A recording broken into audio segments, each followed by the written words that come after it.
بسم اللہ الرحمن الرحیم۔ السلام علیکم۔ ایک شخص اندھیری رات میں فجر کی نماز پڑھنے کے لیے گھر سے نکلا۔ اندھیرے کی وجہ سے اسے ٹھوکر لگ گئی اور وہ منہ کے بل کیچڑ میں گر گیا۔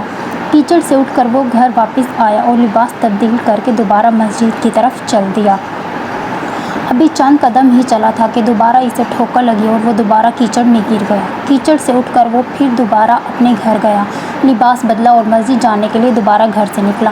جیسے ہی وہ اپنے گھر سے باہر نکلا تو اس کے دروازے پر اسے ایک شخص ملا جو اپنے ہاتھ میں روشن چراغ تھامے ہوئے تھا۔ چراغ والا شخص کے آگے مسجد کی طرف چل دیا۔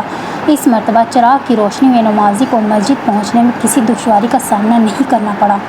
وہ خیریت سے مسجد پہنچ گیا۔ مسجد کے دروازے پر پہنچ کر چراغ والا شخص رک گیا۔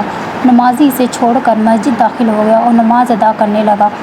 نماز سے فارغ ہو کر وہ مسجد کے باہر آیا تو وہ چراغ والا شخص اس کا انتظار کر رہا تھا تاکہ اس نمازی کو چراغ کی روشنی میں گھر چھوڑائے۔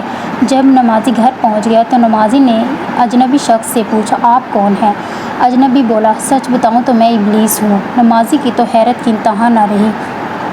اس اجنبی کی یہ بات سن کر نمازی سوچنے لگا، ابلیس شیطان کیسے مجھے مسجد تک چھوڑ سکتا ہے؟ اس کا کام تو لوگوں کو بہکانا ہے۔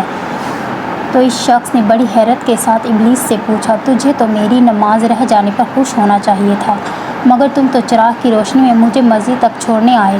ابلیس نے جواب دیا کہ جب تمہیں پہلی ٹھوکر لگی اور تم لباس تبدیل کر کے مسجد کی طرف پلٹے تو اللہ تعالیٰ نے تیرے سارے گناہ معاف فرما دیے۔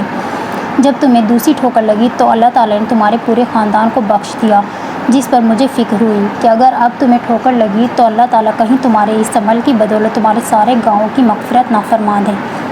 اس لیے میں چراغ لے کر آیا ہوں کہ تم بغیر گرے مسجد تک پہنچ جاؤ۔ اس شخص نے جیسے ہی یہ بات سنی تو اس نے اللہ تعالیٰ کی بارگاہ میں اپنا سر جھکا کر اللہ کا شکر ادا کیا۔ یہ ہے ہمارے رب تعالیٰ کی شان، سبحان اللہ۔